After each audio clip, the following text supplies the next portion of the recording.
নমস্কার বন্ধুরা, আপনারা দেখছেন voice of Bankura, presented by S sir physics, Bankura সেরা ফিজিক্স কোচিং সেন্টার।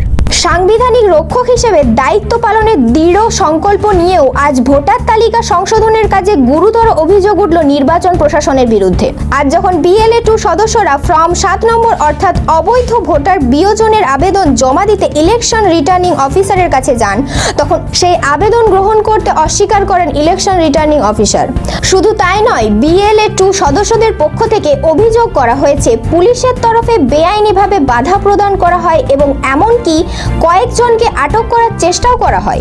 এই ঘটনাকে সম্পূর্ণ গণতন্ত্র বিরোধী এবং সংবিধান লঙ্ঘনের শামিল বলে দাবি করে আজ তীব্র প্রতিবাদে শামিল হন BLA-2 সদস্যরা। বাঁকুড়ার SDO অফিস ও পুলিশ সুপার অফিসের সামনে অনুষ্ঠিত হয় বিক্ষোভ কর্মসূচি। বিক্ষোভকারীদের বক্তব্য, ভোটার তালিকার স্বচ্ছতা রক্ষা করা তাদের সাংবিধানিক দায়িত্ব। সেই দায়িত্ব পালন করতে গিয়ে যদি প্রশাসনিক বাধার মুখে পড়তে হয়, তাহলে গণতন্ত্রের ভিত্তি প্রশ্নের মুখে পড়ে। তারা অবিলম্বে 7 নম্বর ফর্ম গ্রহণ, প্রশাসনের এই আচরণের তদন্ত এবং ভবিষ্যতে যাতে এ ধরনের ঘটনা না ঘটে তা স্পষ্ট আশ্বাস দাবি করেছেন। এই ঘটনার পর প্রশাসনের তরফে এখনো পর্যন্ত কোনো লিখিত প্রতিক্রিয়া মেলেনি। ঘটনাকে ঘিরে রাজনৈতিক ও প্রশাসনিক মহলে তীব্র আলোড়ন সৃষ্টি হয়েছে। এই ধরনের গুরুত্বপূর্ণ খবর সবার আগে পেতে আমাদের চ্যানেলটি সাবস্ক্রাইব করুন আর ভিডিওটি শেয়ার করতে ভুলবেন না।